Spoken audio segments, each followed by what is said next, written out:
Hello and welcome.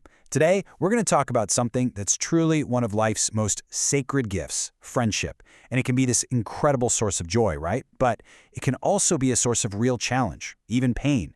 We're going to explore how we can start to mend those precious bonds when they get strained, using some really timeless wisdom.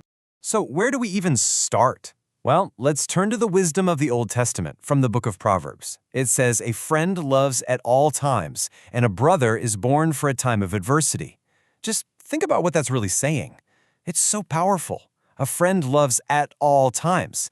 Not just when it's easy, not just when it's fun, but always.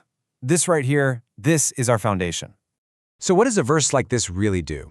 Well, it gives us a kind of divine blueprint for what friendship is supposed to look like. It sets this incredibly high standard, doesn't it? A love that lasts at all times and a loyalty that shows up when things get tough. This is what we're aiming for. This is the gold standard that God sets for us. And if we take that blueprint, that idea, the Catholic tradition really elevates it. It sees friendship as something holy.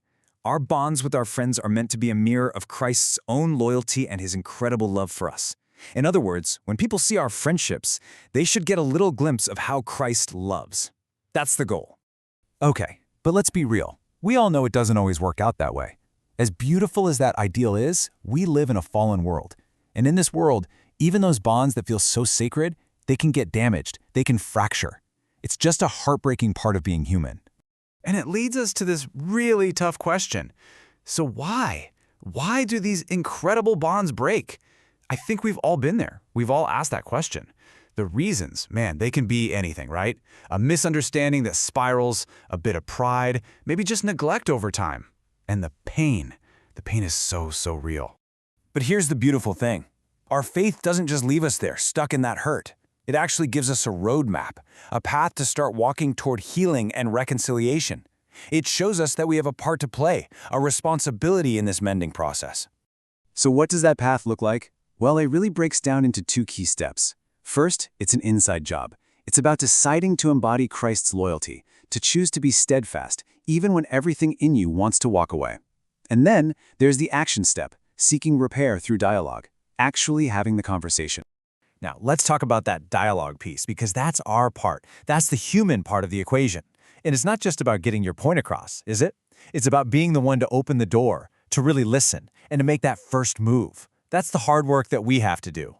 But you know, our efforts, our words, our willingness to listen, they can start to build the bridge, but they can't always get us all the way to the other side. There's a missing piece that we can't provide on our own. And that piece, that's grace. That's God's divine contribution. So when we say grace, what do we really mean here?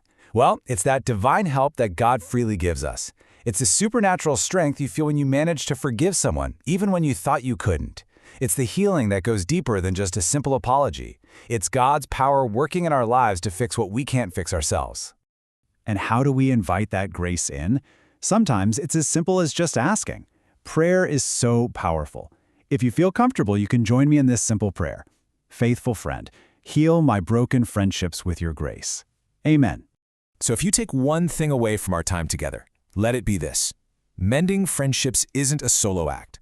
It's a partnership. It's this beautiful dance between our human effort, showing up, being loyal, having the conversation, and God's divine grace, which does the heavy lifting we can't. And that brings us to a final thought, a question just for you to reflect on.